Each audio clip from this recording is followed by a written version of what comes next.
Saya jawab gini, wis Pak, kalau sampean ngomong gitu, padahal ini orangnya biasa sholat Pak. Kalau gitu sampean berani nggak meninggalkan sholat?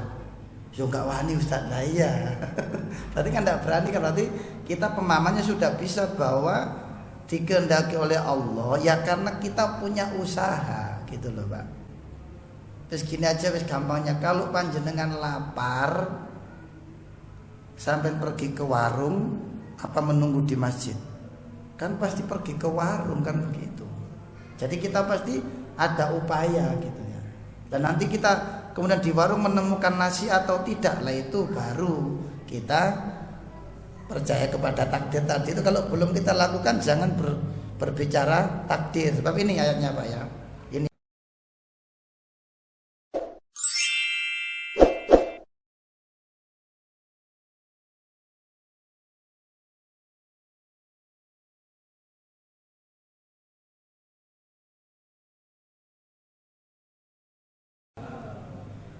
Alhamdulillah, assalatu wassalamu ala rasulillah wa ala alihi wa sahbihi wa mawala, amma ba'du. Qala Allah ta'ala fil Qur'anil Karim, a'udzu billahi minasy syaithanir rajim. Afala yatadabbaruna al-Qur'ana am ala qulubin aqfaluha. Wa fi ayatin ukhra wa laqad yassarna al-Qur'ana lidzikri fahal min muddakir. Wa qala Rasulullah sallallahu alaihi wasallam khairukum man ta'allama al-Qur'ana wa 'allamahu. Shadaqallahul adzim wa sadaqa Rasulullah sallallahu alaihi wasallam. Bapak Ibu dan saudara sekalian, jamaah salat maghrib Masjid Nurul Hidayah yang dirahmati Allah. Alhamdulillah, kita bersyukur kepada Allah Subhanahu wa taala karena sampai pada malam hari ini kita senantiasa mendapatkan limpahan rahmat dan nikmat dari Allah Subhanahu wa taala berupa sehat jasmani, rohani. Mudah-mudahan semua fasilitas dari Allah itu kita bisa menggunakannya sebagai sarana untuk istiqomah di jalan Allah Subhanahu wa taala, insyaallah, amin. Jamaah yang dirahmati Allah, melanjutkan tema bulan kemarin tentang nafsun ya, masih ada tanggungan. Mestinya saya mau melanjutkan kelanjutan surat Al-Maidah yang dulu sudah tuntas di bulan Januari untuk pindah ke surat Al-An'am, namun masih ada tanggungan tentang kalimat nafsun yang sudah kita bahas bulan kemarin namun belum tuntas ya. Kemarin kita sudah ketahui nafsun itu dalam Al-Quran bermakna jasad fisik, sudah kita bahas. Kemudian bermakna jiwa, nafsun bermakna jiwa ya. Ada di surat As-Samas itu ya, wa nafsi wa ma sawwaha fa'alhamaha fujuraha wa taqwaha. Jadi ada jiwa itu fujur, juga ada yang takwa. Dua potensi itu pilihan ya. Kalau dia fujur berarti disediakan oleh Allah neraka. Kalau dia itu takwa maka disediakan surga. Itu jiwa, dari nafsun bermakna jiwa. Kemudian nafsun bermakna jasad fisik, jadi satu dengan nyawa. Ketika ada kasus pembunuhan itu Al-Quran juga menyebutnya man qatala nafsan, berarti memisahkan antara roh dan jasad. Berarti nafsan di situ bermakna roh dan jasad ya, atau nyawa dengan fisiknya. Baik, lah khusus makna jiwa itu sendiri ada 3. Ini biar tuntas ya. Jadi kalau nafsun diartikan jiwa, bukan sekedar nyawa, bukan sekedar badan kasar, tapi jiwanya, fungsinya ya, maka itu ada 3. Mungkin ini sudah sering kita dengar ya. Tapi karena kita namanya ngaji, mengkaji ya, itu bahkan sering harus diulang.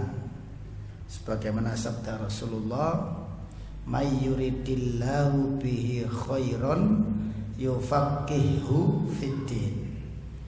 Barang siapa yang Allah kehendaki kebaikan kepadanya, yufaqihu fiddin, maka Allah akan memahamkan agama kepadanya. Namanya faham Pak, berarti enggak ngaji sekali dua kali Pak ya, sering. Baru kadang baru faham karena saking seringnya. Termasuk kita menghafal Al-Quran itu loh Pak ya. Kalau sekali hafal merokak diwaca belas, hilang. Jadi harus sering ya. Apalagi sampai menjadi faham.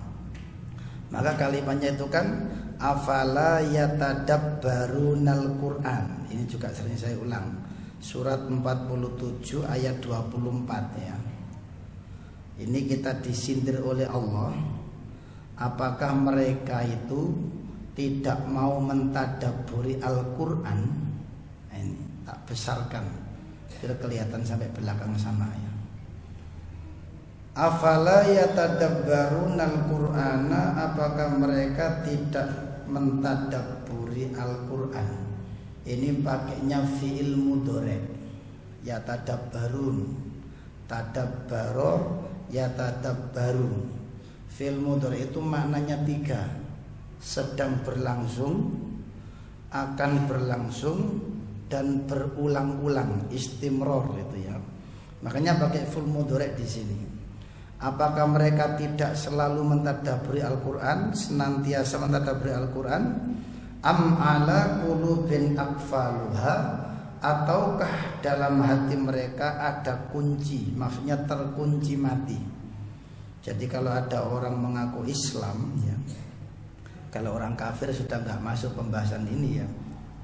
Kalau orang itu mengaku Islam namun dijak kajian nggak mau, dijak mengkaji nggak mau, berarti itu ada dua kemungkinan.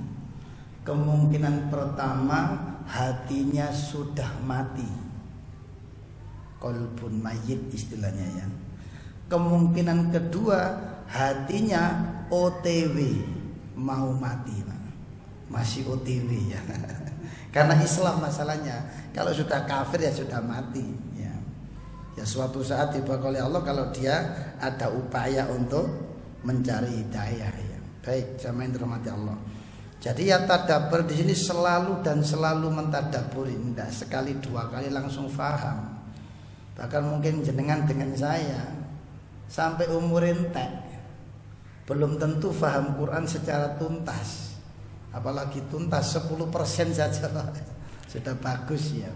Makanya kita berupaya. Baik, jamaah yang dirahmati Allah, kita kembali ke materi. Jadi nafsu dalam bahasa Quran kemudian kita maknai sebagai jiwa. Jadi saya ulang, kalau manusia itu ada jasad, ada roh, ada jiwa. Jasad itu badan kasar, roh itu nyawa yang menggerakkan, jiwa itu adalah semacam apa Pak ya, ghirohnya. Makanya ada fujur, ada takwa, itu jiwanya. Makanya bedanya jiwa kalau binatang tidak punya. Kalau manusia itu yang menyebabkan adanya surga dan neraka, itulah yang dimaksud jiwa itu tadi. Kalau binatang kan mati wis selesai Pak ya, nggak ada hisab kan, begitulah. Yang menyebabkan ada hisab untuk kita ya jiwa itu tadi. Makanya apa? Fa'alhamaha fujuraha wa taqwaha. Itu jiwa sasarannya. Baik, yang pertama, jiwa atau nafsu kita sering menyebut nafsu ammarah. Ammarah itu kadang orang kalau bahasa kita diartikan muring-muringan Pak ya. Woi ku amarah iku gede ya. Padahal amarah di sini kalau bahasa Arab bukan muring-muringan, bukan. Kalau muring-muringan itu ghadab ya, ghadibin itu ya. Tapi kalau amarah di sini maksudnya ini, potensi berbuat jahat. Ini ayatnya yang banyak kita hafal. Surat Yusuf, surat nomor 12 ayat 53. Wa ma ubarri'u nafsi innan nafsa la ammaratun bisu illa ma rahima rabbi inna rabbi ghafurur rahim. Saya beri garis bawah. Yusuf mengatakan wa ma ubarri'u, dan aku tidak akan melepaskan dari basa Malangi ngumbar. Aku tidak akan pernah mengumbar nafsi, keinginan.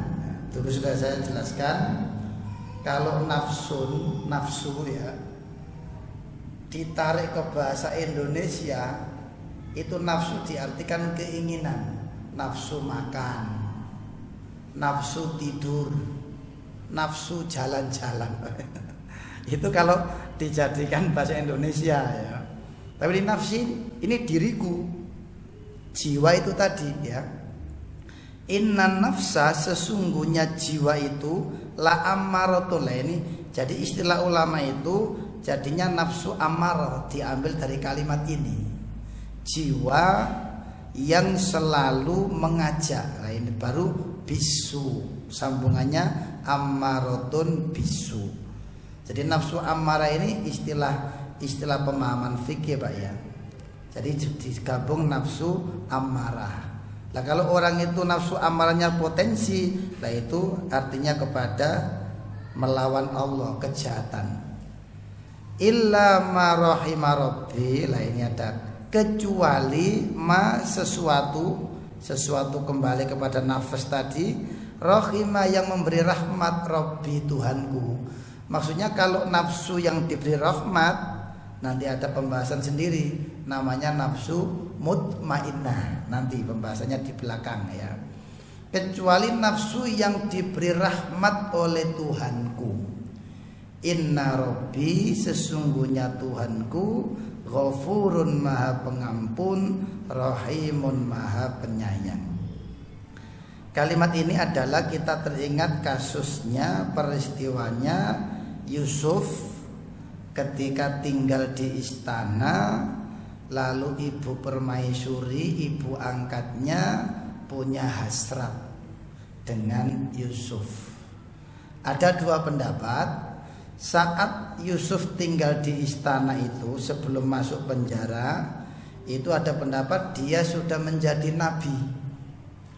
Bahkan pendapat ini menyebutkan menjadi nabi sejak dimasukkan ke sumur. Itu sudah menjadi nabi karena di sumur sudah didatangi malaikat Jibril. Namun pendapat kedua, Yusuf ini menjadi nabi ketika di dalam penjara. Itu dua pendapat itu ya. Jadi ketika masih dalam istana, Yusuf karena kegantengannya, Bu Permaisuri yang kita kenal namanya Bu Zulaikha ya, punya hasrat lalu ingin mengajak Yusuf melakukan tindakan yang dilarang. Dalam ayat menyebutkan qad hammat bihi wa hamma biha. Yusuf itu juga laki-laki normal.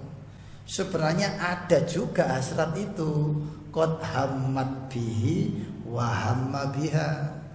Bu Zulaikha punya hasrat, Yusuf juga punya hasrat.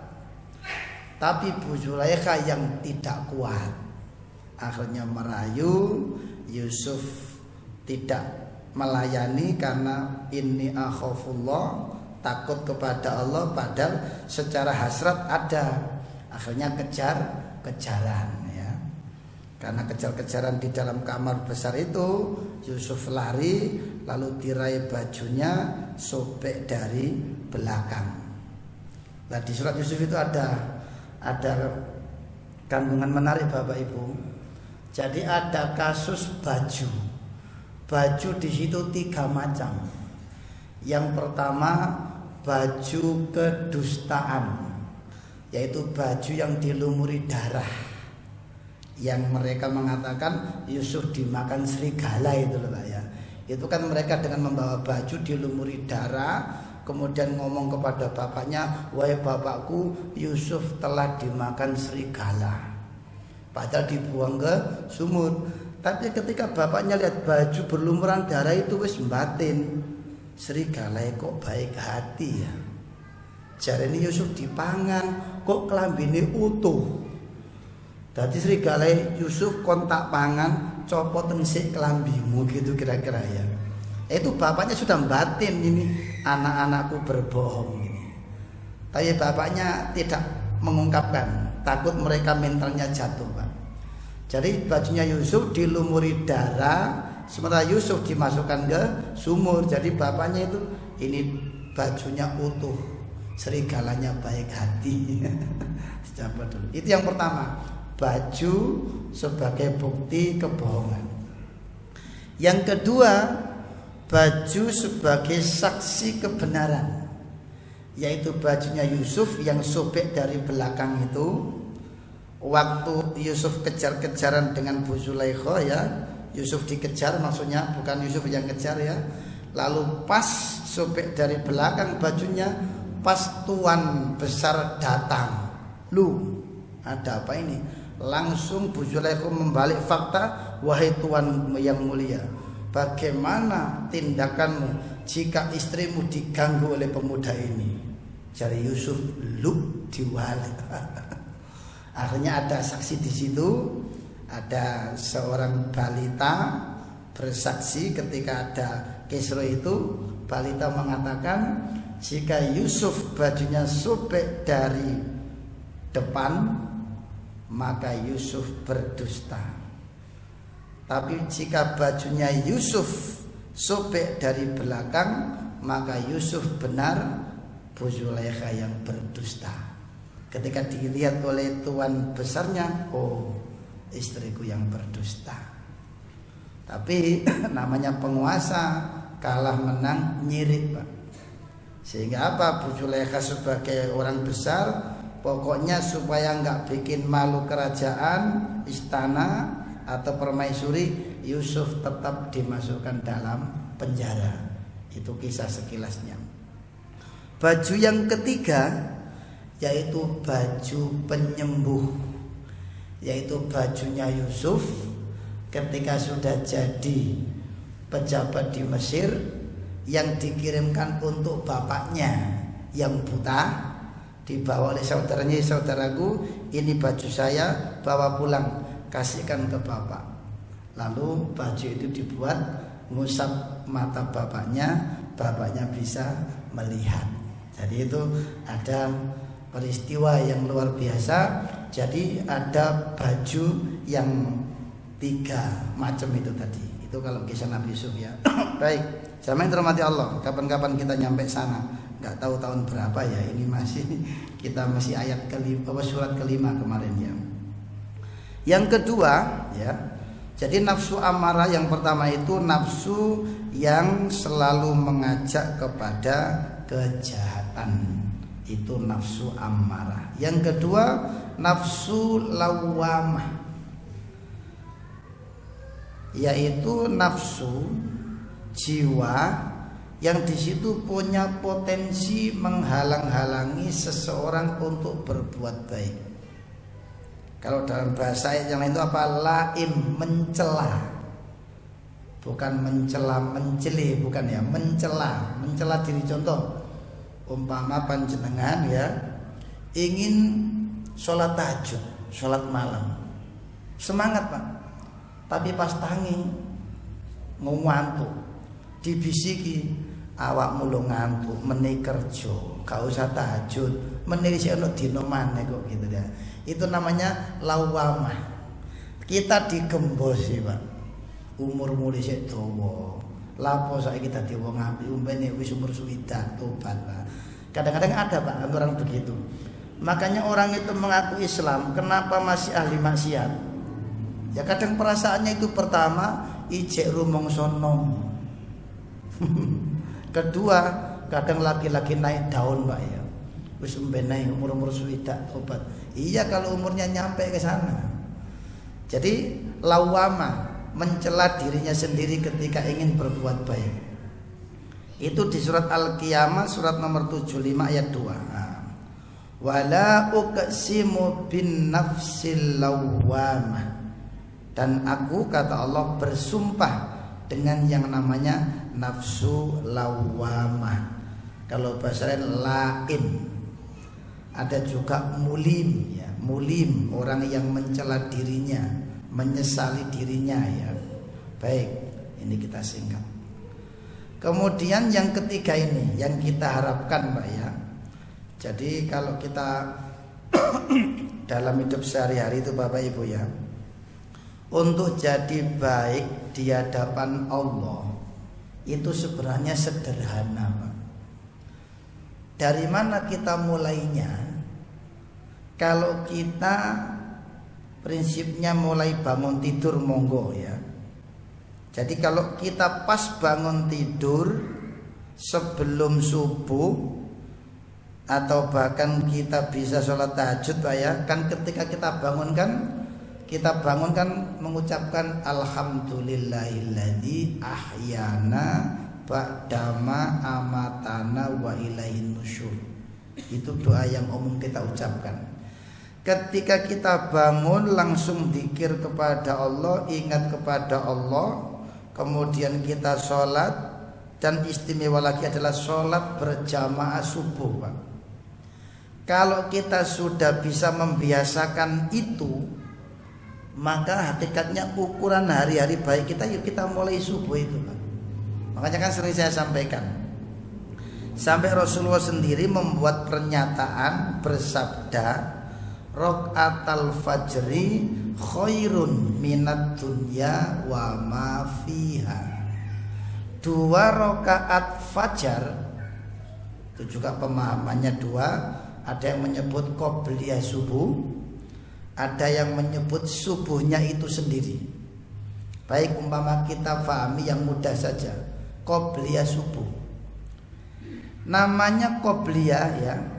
Jadi 2 rakaat qobliyah subuh itu kata Rasulullah lebih baik daripada dunia dan isinya. Berarti kita sudah jadi konglomerat itu Pak, gara-gara qobliyah subuh. Namun harus kita pahami, sebab ada yang salah paham. Loh aku sebenarnya sholat qobliyah subuh, tapi kok isek miskin wae. Nah, maksudnya bukan materi seperti itu. Jadi kalau ukurannya qobliyah ya, yang jadi ucapan Rasulullah itu namanya saja qobliyah Pak ya. Qobliyah itu dilakukan antara adzan dan qomat di awal waktu. Jadi kalau panjenengan tangi jam 6 srengenge wis tinggi sik tak qobliyah dhisik ya enggak berlaku Pak itu ya. Wong subuhnya aja kepontal-pontal kok ada yang ngurusi qobliyah gitu loh. Jadi qobliyah itu di awal waktu antara adzan dan qomat. Begitu pula duhur. Duhur itu umpama setengah 12 ya. Ada adzan. Nah, setelah adzan itu kita qobliyah. Jangan gini, sholatnya jam 2 duhure Pak, karena banyak kesibukan. Terus mau sholat duhur jam 2 sik tak qobliyah dhisik ya. Ya menurut saya itu sudah tidak masuk kategori Pak, nggak masuk itu. Karena apa? Contohnya tadi itu qobliyah itu di Rasulullah nyebutnya subuh. Artinya apa? Sholat di awal waktu, ukurannya subuh, qobliyah saja kita bisa istiqomah. Berarti duhurnya, asarnya, maghribnya lebih gampang. Karena subuhnya saja bisa di awal waktu dengan qobliyah.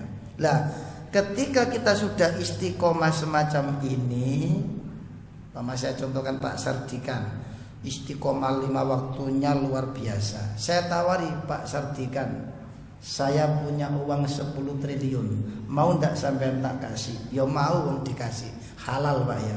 Tapi ada syaratnya. Apa syaratnya? Sampean jangan sholat lagi ya. Ya apa jawabannya Pak? Waduh, duit 10 triliun tapi gak oleh sholat. Waduh wis gak usah wis ya. Itu Pak jawaban kita. Artinya apa? Ketika iman kita sudah menancap bagus, kita sudah menjaga istiqomah, maka keimanan kita itu, keistiqomahan kita itu jika ditimbang dengan emas sepenuh bumi, itu masih berat bobot iman kita. Saya tunjukkan ayatnya, mungkin sudah ada yang lupa ya. Surat Ali Imran ayat 91 ya. Ali Imran ayat 91. Biar mantap, misalnya kadang-kadang ada yang tidak tahu bahwa imannya itu amat sangat berharga Pak ya, sehingga tidak diperhatikan ini. Nah, ini ya, saya kecilkan dulu biar cukup gambarnya. Nah, ini. Innalladzina kafaru wa matu wa hum kufarun. Sesungguhnya orang-orang kafir. Ketika saya nyebut orang kafir saya berhenti Pak. Ketika kita membaca kalimat kafir, orang Islam jangan merasa oh berarti gak termasuk aku. Belum tentu. Kalau orang Islam ahli maksiat, itu bisa masuk kategori ini, kafir perbuatan. Bahkan Rasulullah bersabda, yang membedakan seseorang itu mukmin, kafir dengan musyrik apa? Tarkus sholat. Meninggalkan sholat itu Rasulullah nyebut kafir.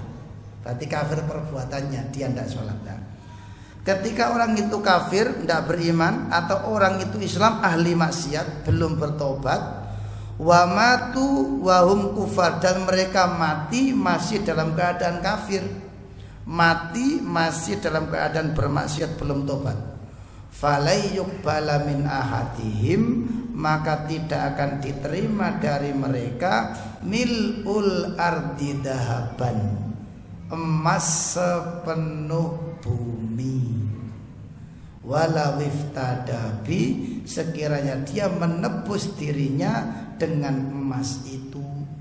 Ulaika lahum adabun alim, mereka itu adalah orang yang mendapatkan adab yang pedih. Wa malahum min nasirin, mereka tidak akan mendapat penolong. Jadi iman kita ini Pak, kalau ditimbang dengan emas seberat bumi, masih berat iman kita. Cuma karena banyak yang tidak tahu, mengaku Islam, mengaku punya iman, rontok dengan mie 1 kardus. Kena misionaris itu loh Pak ya, dibiayai pendidikannya, ditanggung kesehatannya, sehingga apa, kadang-kadang mau diajak ke gereja. Ya memang kasihan Pak. Memang kadang-kadang orang ya salah wong Islam gak ajak-ajak loh. Lah dijak ngaji gak gelem budal Pak. Lah dijak wong liya budal karena ada materi tadi. Itu kalau kita sudah beriman Pak, materi itu ya nomor sekian. Sering saya sampaikan masalah itu Pak ya, bahwa kalau orang itu memegang keimanannya, maka ibarat ya, kalau orang itu kuat akhiratnya Pak ya, seperti orang beli sapi itu loh Pak. Sapi itu akhirat. Kalau sampai beli sapi pasti dapat tali, bosak meter, borong meter lah. Tali itu dunia Pak. Orang beli sapi pasti dapat tali. Tapi lek sampean tuku tali nitok masih sak truk, gak mungkin oleh sapi Pak sampean. Itu contoh pertama. Contoh kedua, orang yang mencari akhirat itu ibarat orang nandur padi. Orang kalau tanam padi pasti cukul rumput. Lah nandur padi itu ibarat akhirat Pak. Rumput itu ibarat dunia. Ketika kita menggapai akhirat, pasti dunia itu ikut. Kita tandur padi pasti cukul rumput. Tapi kalau saya mentandur rumput berapa hektar, gak mungkin cukul padi. Nah itu. Wabtaghi fima ataqal darul akhirat, itu loh Pak ayatnya ya.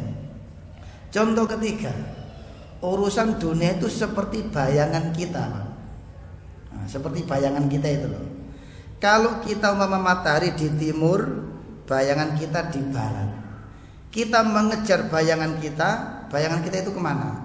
Ya malah lari, menjauh. Kita kejar gak akan ketemu. Tapi ketika bayangan kita tinggalkan, dia akan ikut. Itulah ayat ini Pak ya. Surat Al-Qasas ya, ayat 77. Al-Qasas. Wabtaghi fima atakallahu daral akhirata wala tasibak wala tansa nasibaka minad dunya lainnya. Ini. Wabtaghi, dan carilah, fima, dalam apa saja, atakallah, yang Allah berikan kepadamu, ad-darul akhirata, berupa kampung akhirat, wala tansa nasibaka minad dunya, dan jangan lupakan nasibmu. Jadi nasib itu bahasa Quran Pak. Nasibaka, bagianmu, nasibmu, minad dunya, dari urusan dunia. Jadi dunia hanya sebagai perantara, sebagai jembatan, bukan tujuan. Kalau dunia sebagai tujuan, sudah orang kafir sudah Pak ya. Dunia sebagai tujuan, makanya mereka itu kalau berlibur itu sudah maksimal Pak. Terus gak mikir, wong masih mati gak dipikir lo mati-mati dewi lah. Itu kalau pikiran orang kafir begitu Pak ya. Kalau usah mikir mati, masih gak dipikir ya mati-mati dewi kan begitu. Sementara kita justru mati itu pilihan. Milih husnul khotimah apa su'ul khotimah. Jadi mati itu pilihan bagi orang beriman. Baik, saya kembali kepada kalimat tadi ya. Sekarang kita kepada nafsu mutmainnah, yang sering kita sebut sebagai jiwa yang tenang, yaitu potensi takwa atau taat kepada Allah Subhanahu wa taala yang ada di surat Al-Fajr, surat yang nomor 89 ayat 27 sampai 30. Ini kita banyak yang hafal ya. Ya ayyatuhan nafsul mutmainnah, wahai jiwa-jiwa yang tenang. Sebenarnya kalimat ini adalah panggilan Allah kepada orang beriman. Kenapa saya menyebut orang beriman yang hatinya tenang ya? Karena ada di ayat ini, surat nomor 13 ayat 28. Nah ini. Ayat 28 ini. Alladzina amanu wa tatma'innu qulubuhum bi dzikrillah. Orang-orang yang beriman itu dan mereka hatinya tentram, tatma'in tadi ya, bi dzikrillah, sebab selalu zikir kepada Allah. Ala bi dzikrillah tatma'innul qulub. Ingatlah, dengan zikir kepada Allah itu membuat hati menjadi tentram. Zikir mesti saya rinci lagi. Kadang sebab ada yang salah. Zikir eling Gusti Allah kaya apa sih? Ya ingat bagaimana wajah Allah. Ya enggak bisa Pak. Enggak bisa kita mengingat wajah Allah kayak bulan purnama, ya sulit. Zikir itu ingat perintah-perintahnya untuk kita laksanakan. Ingat larangan-larangannya untuk kita jauhi. Lah taunya perintah, taunya larangan, harus sering ngaji. Nah di situ nyambungnya. Jadi untuk tahu perintah ini itu harus sering mengkaji. Ya. Jadi arahnya kepada lagi-lagi balik kepada ngaji, taklim Pak ya. Baik. Lah cuma anehnya menurut saya di masyarakat ini kan panggilan Allah kepada orang yang beriman yang jiwanya tenang.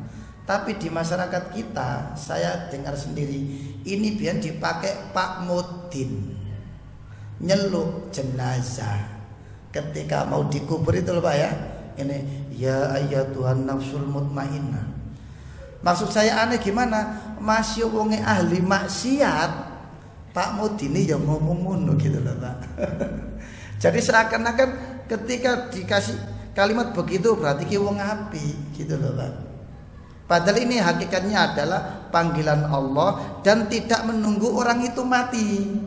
Kita duduk di sini ini termasuk ya ayat Tuhan nafsul mutmainnah.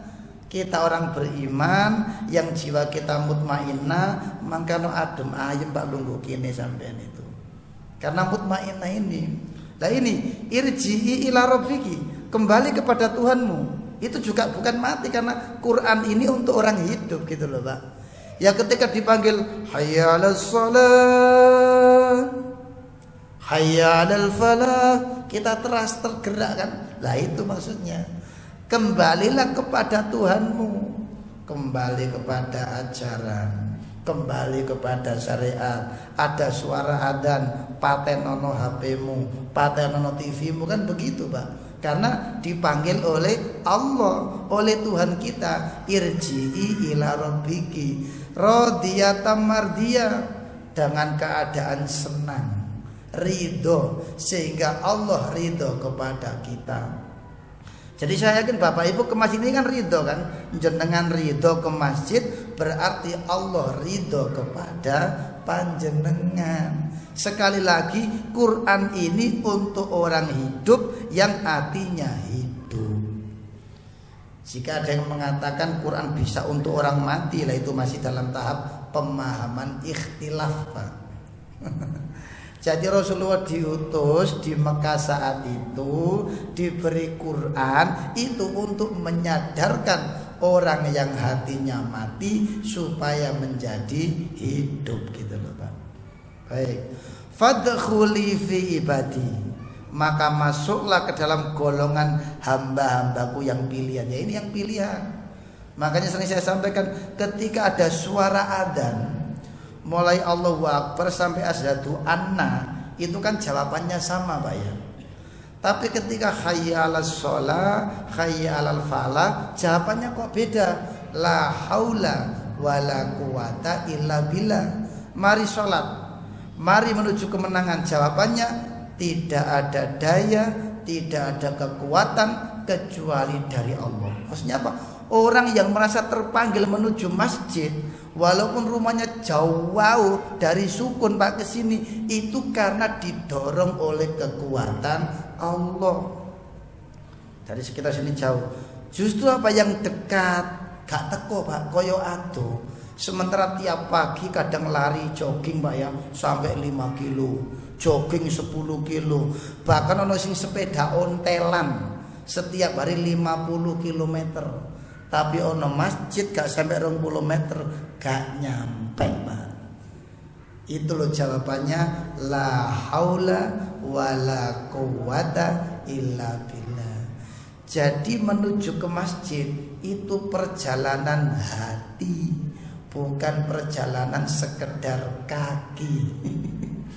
Sebab kakinya bisa jalan ke mall, bahkan ke MOG Malang Kota sana Pak ya, ngontel. Atau jalan-jalan ke alun-alun Pak yang muter-muter sampai 3 kilo muternya. Tapi ada masjid gak sampai 50 meter, gak pernah nyampe. Sehingga kalau ada orang kehilangan, aku loh kehilangan sandal lo masjid. Oh gak koyo aku, gak tahu kehilangan sandal. Wajahnya gak tahu nama masjid kok. Berarti orang yang kehilangan sandal di masjid itu bersyukur, alhamdulillah. Berarti sering ke masjid, makanya sandalnya tahu hilang. Dia orang ngomong, yo gak koyo aku, gak tahu kehilangan sandal masjid. Jadi gak tahu nama masjid Pak ya. Baik. Nah, masuklah ke dalam golongan hamba-hambaku yang pilihan ini, yang ada hayya 'alas shalah, hayya 'alal falah, segera berangkat. Bahkan kadang apa? Sudah persiapan sebelum adzan dikumandangkan.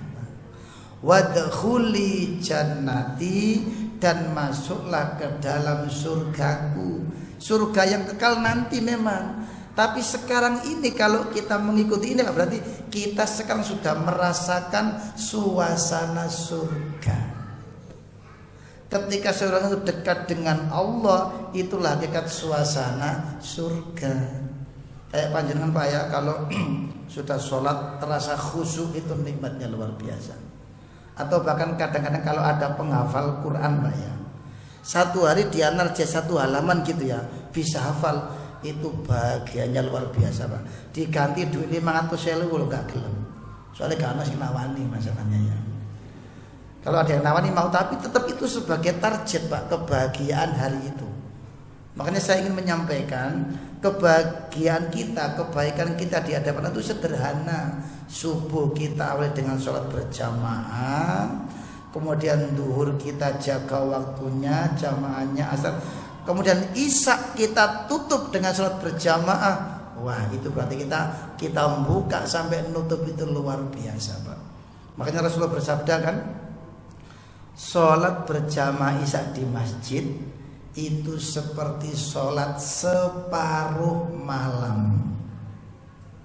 Sholat subuh berjamaah di masjid seperti sholat sepenuh malam, Pak.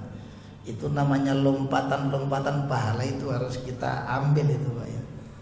Makanya jangan sampai keliru gara-gara tahajud nggo wetu turu malah gak subuhan. Lah, itu keliru. Subuhnya harus kita utamakan. Artinya apa? Kalau memang gara-gara tahajud gak iso jamaah subuh, gak usah tahajud sampean. Jamaah subuhnya itu lebih penting jika dibuat statistik gitu loh, Pak ya. Cuma kadang kualik, Pak. Tahajud koyo yo tapi gak tahu jamaah subuh. Ditakon, "Oh, gak jamaah subuh lho. Tahajudku lho 3 jam." Wah. Bukan itu yang utama ya. Jadi memang sholat tahajud malam itu utama setelah yang 5 waktu itu kita jaga dengan baik. Jadi inilah, jadi ayat tentang nafsu mutmainnah ini sekali lagi bukan untuk orang yang sudah mati dan yang manggil memang Pak Mudin, Pak itu, Pak ya. Kita nggak berani menyalahkan, Pak, karepe api. Tapi kadang wong ahli maksiat ya diwacano ayat iki cek enak. Karena hakikatnya ini adalah panggilan dari Allah yang bisa kita rasakan dalam hati kita. Sudah masuk isya, Pak ya? Ya, sebentar lagi mungkin ada pertanyaan. Nanti kalau ada adzan kita break dulu, kemudian dilanjutkan pertanyaan. Monggo kalau ada yang mau menambahi atau bertanya. Ini kita masih sekitar selesai tentang masalah jiwa ya, 3 itu ya. Jadi amarah, kemudian lawama, ada mutmainnah. Mutmainnah kadang ada yang nambahi dengan mulhimah, mendapatkan ilham. Itu nama lain mutmainnah, itu mulhimah.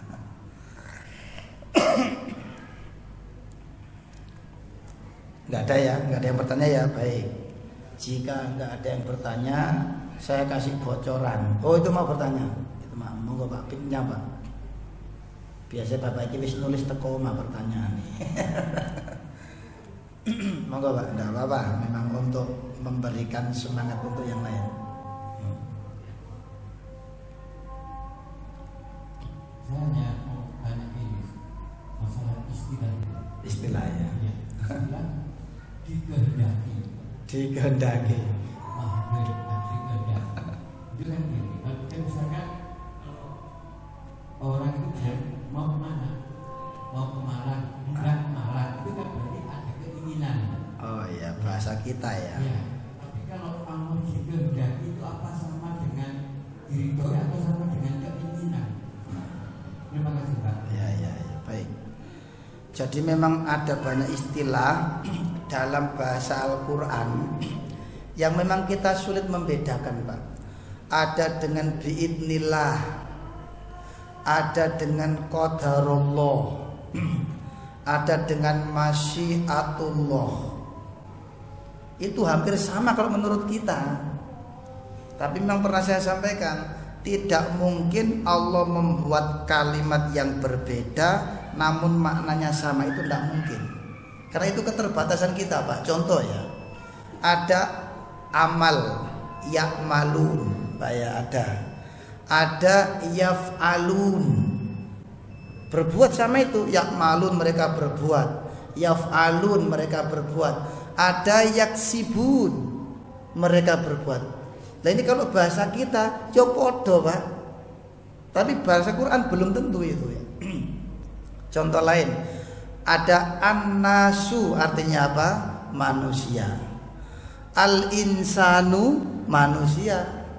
Basarun, manusia juga. Abdun, manusia juga. Nah ini kadang-kadang kalimat-kalimat begitu itu dalam Al-Quran itu dibedakan ketika susunan kalimatnya, Pak. Contoh ya, contoh lagi. Ketika kita menyebut kalimat yang Nah ini kadang orang ada ja'ala menjadikan, ada kholako menciptakan. Kadang-kadang kita keliru menerjemahkan di situ. Apa bedanya ja'ala dengan kholako? Kalau ja'ala itu menjadikan, kalau kholako menciptakan. Kita bisa menemukan di sini. Ini kita contoh Pak ya. Surat Yunus ayat 5 ini. Dialah Allah yang menjadikan matahari bersinar. Berarti Allah menciptakan matahari pakai kholako, menjadikannya bersinar. Jadi menjadikan itu setelah ada bendanya, Pak. Dan Allah menjadikan bulan itu bercahaya. Sama dengan kasusnya manusia itu. Allah menciptakan manusia, menjadikannya khalifah. Bukan menciptakan khalifah, menciptakan manusia, menjadikannya khalifah. Sehingga saya buat contoh ya, saya baca buku cerita anak-anak tentang Nabi Adam ya. Si pengarang itu nulis beberapa halaman gitu ya. Terus di halaman berikutnya saya baca, lalu Allah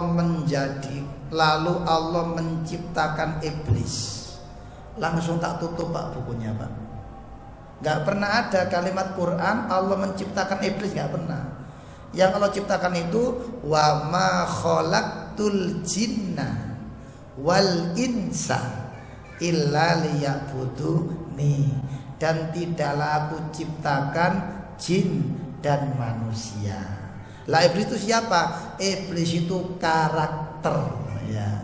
Jadi manusia juga bisa menjadi iblis, jin juga bisa menjadi iblis. Ketika orang itu membangkang kepada Allah, itu dapat julukan iblis. Ketika ngajak-ngajak kancane, itu menjadi setan. Itu bedanya ya. Makanya iblis itu kalimatnya tunggal, nggak ada jamak. Tapi kalau syaiton ada jamaknya, syayatin. Fa'azallahumas syaiton ya. Ketika jin itu membangkang, tidak mau sujud kepada Adam, Allah juluki iblis. Tapi ketika iblis tadi menggoda Nabi Adam dan istrinya, Allah menyebut fa'azallahumas syaiton. Nah, jadi ini aja-aja iku jenenge setan. Tapi lek berbuat dosa dhewean, dinikmati dhewe, iku namanya iblis. Minal jinnati wanas. Itu rinciannya begitu Pak nanti. Makanya lek ana wong jahat ditutur gak kenek, oh anjene setan juga. Iblis juga Pak ya. Gitu Pak ya. Jadi dengan istilah kita itu kalau dihubungkan dengan bahasa Quran itu kadang-kadang memang sulit Pak menyambungkannya. Karena keterbatasan bahasa kita. Kayak tadi saya contohkan itu ya, ada amal, ada af'al, ada kasab dan lain sebagainya itu. Ada al-insan, ada an-nas. Nah itu nanti ada pembahasan tersendiri Pak ya kalimat itu. Gandengan-gandengan macamnya. Terima kasih, mungkin monggo adzan dulu. Jika waktunya masih ada nanti disambung lagi. Salah Pak, oh neraka swarga wis apa jare kehendake Allah. Ya ini Pak bahayanya. Jadi oleh hidayah kan apa jadi Gusti Allah. Kau usah kerja. Dan ini takdir sugih kan sugih lah, ini kan bahaya. Sampai saya pernah Pak ditanya seseorang begini, Ustaz, katanya nanti masuk neraka atau surga itu kan kehendak Allah. Kalau kita diampuni oleh Allah dan dikehendaki surga, kan kita masuk surga. Berarti buat apa kita sholat? Nah ini kan kalau kita tidak menunjukkan ayatnya kan sulit Pak ya. Saya jawab gini, wis Pak, kalau sampean ngomong gitu, padahal ini orangnya biasa sholat Pak. Kalau gitu sampean berani nggak meninggalkan sholat? Yo nggak wani Ustaz, lah iya. Berarti kan nggak berani kan, berarti kita pemahamannya sudah bisa bahwa dikehendaki oleh Allah ya karena kita punya usaha gitu loh Pak. Terus gini aja wis gampangnya, kalau panjenengan lapar sampean pergi ke warung apa menunggu di masjid? Kan pasti pergi ke warung kan begitu. Jadi kita pasti ada upaya gitu ya. Dan nanti kita kemudian di warung menemukan nasi atau tidak, lah itu baru kita percaya kepada takdir tadi itu. Kalau belum kita lakukan jangan berbicara takdir. Sebab ini ayatnya Pak ya. Ini yang saya kasih blog ini ya. Wa qulil haq, dan wahai Muhammad katakanlah al-haqqu, kebenaran itu mir rabbikum, dari Tuhan kalian. Faman syaa, nah ini, maka barang siapa yang mau berkehendak. Jadi saat ini bukan Allah ini Pak, kita sendiri man ini, man. Maka barang siapa atau siapa saja syaa, yang punya kehendak, yang ingin, yang menghendaki, falyu'min, silakan dia beriman. Kalau dia mau beriman, silakan. Waman syaa, dan siapa yang punya kehendak, menghendaki, falyakfur, silakan dia kufur. Ini kan ayatnya jelas kan? Berarti kita beriman, kita kufur, itu terserah kita, bukan menunggu takdir Allah Pak. Dan Allah memberikan penjelasan ini, inna a'tadna lidzolimina naro.